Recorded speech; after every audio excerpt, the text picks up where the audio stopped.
मुझे कमेंट में गाली देकर जाओ। और क्योंकि बहुत सारे लोगों का ये कहना था कि वो विश्व सुंदरी है और उसके सामने ऐश्वर्या राय का भी अब कोई वजूद नहीं रहा। Hi everyone, welcome back to my channel and I hope you all are doing well. So आज बात करने वाले हैं नन अदर देन जो मोनालिसा हैं, जिनका अभी इंटरव्यू बहुत आया है और कुछ दिन पहले ये कहा जा रहा था कि मैडम का रेप हुआ है। वो जिस फिल्म मेकर के साथ गई थी, जिस डायरेक्टर के साथ गई थी, उन्होंने ही उनको प्रताड़ित किया, उनकी फैमिली ने उनको बिल्कुल आरोपित करा और वगैरह वगैरह ये सब न्यूज बाहर आया।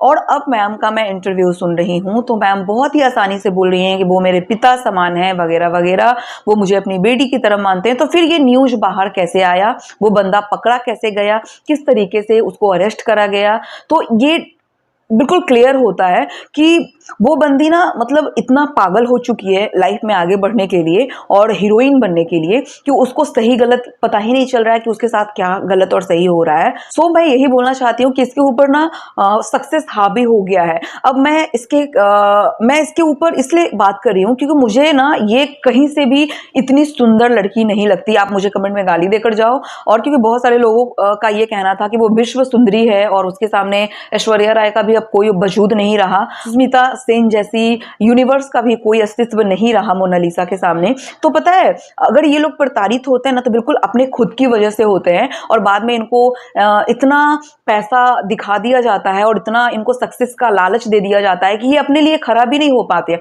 और इनके साथ अगर गलत होता भी रहता है ना तो ये पेशेंस के साथ झेलते रहते हैं कि नहीं, मुझे आगे बढ़ना है तो मैं इन चीजों को थोड़ा एक्सेप्ट कर लेती हूँ। तो मोनालिसा के साथ में ना सेम सिचुएशन हो रहा है कि कुछ दिन पहले आता है कि वो बेचारी प्रताड़ित हो रही है, अब वो इंटरव्यू दे रही है कि लोग ये न्यूज बना रहे हैं। भैया कभी भी ना हवा में तीर नहीं चलानी चाहिए। तो कभी भी ना आग का धुआं नहीं उठता है, कुछ होता है तभी पब्लिकली बात निकल के आती है, या फिर वो फिल्म सिटी के बारे में हो या फिल्म इंडस्ट्रीज के बारे में या फिर भोजपुरी इंडस्ट्रीज के या भी जो भी इंडस्ट्रीज में काम कर रहे हैं। तो आप जिस तरीके से स्टेटमेंट पास करते हो, बहुत सारे लोग देखो, किस्मत से एक होता है किस्मत से आगे बढ़ना और किस्मत से अगर वो वायरल हो गया तो वो साथ ही साथ टैलेंटेड भी होता है। मुझे मोनालिसा कहीं से भी टैलेंटेड नहीं लगती।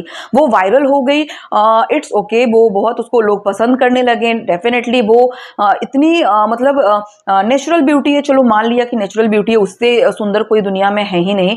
बट मुझे ये बोलना है कि अगर आप में कोई कैपेबिलिटी है ही नहीं, आप ना सिंगिंग अच्छा कर सकते हो, ना डांसिंग अच्छा कर सकते हो, ना आप एक्टिंग कर सकते हो, तो किस बेसिस पे कोई फिल्मकार आपको लेके जाता है और ये बोलता है कि मैं आपको हीरोइन बनाऊंगा, मैं आपको ट्रेनिंग दूंगा? क्या इसके अभी के टाइम में 21st सेंचुरी में इतने भरे टैलेंटेड पड़े लोग, भोजपुरी से लेकर आप हिंदी में चले जाओ, सारे अच्छे अच्छे टैलेंटेड लोग ना भरे पड़े हैं और वो सब ना काम की तलाश में। उन लोगों को छोड़कर एक मोनालिसा जैसे स्टार के पीछे क्यों मेहनत किया जाता है? क्या इतनी टैलेंटेड वो बंदी है जिसके पीछे और आप मेहनत करके उसको और टैलेंटेड बनाकर उसको लॉन्च कर दोगे? हद से हद क्या होगा, 1-2 मूवी आप कर लोगे, उसके बाद कुछ भी नहीं होना जाना है। इवन आपका जो लाइफ होगा ना वो स्पॉइल हो जाएगा। आप सोशल मीडिया पर थे, प्रभु की कृपा से, महादेव की कृपा से आप वायरल हुए, तो आप उसका फायदा आपको उठाना चाहिए था। आपको वहीं पर मेहनत करना चाहिए था, अपने लिए डिसीजन लेना चाहिए था, काम करना चाहिए था एज एन इन्फ्लुएंसर बनकर। बट आपका जो सपना था ना वो बहुत ऊपर का था और आपको हीरोइन बनना था। तो आप अभी ना हीरोइन बने नहीं हो, आपको अच्छे से हीरोइन बनाया जाएगा और ये आपको तब समझ में आएगा जब आपके पास कुछ भी नहीं होगा।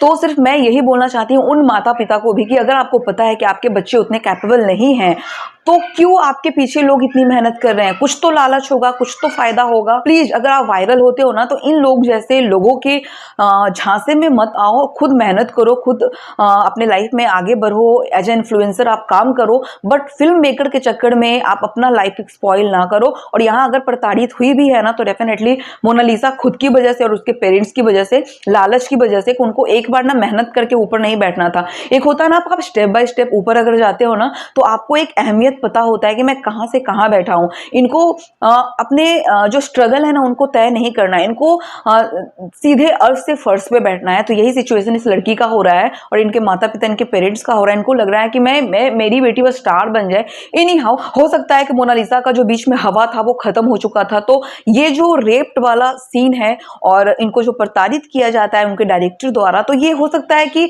उनको प्रताड़ित किया भी गया हो और या फिर एज अ पब्लिक स्टंट भी उन्होंने ने ये यूज करा होगा, उनके पीआर ने करा होगा कि किसी भी तरीके से जो मोनालिसा है वो इंडस्ट्रीज में और लोगों के नजर में बनी रहे। तो मेरा जो थॉट प्रोसेस था वो मैं आपके साथ शेयर कर रही हूँ। आपका क्या थॉट प्रोसेस है वो भी आप मेरे कमेंट बॉक्स में आकर शेयर कर सकते हो।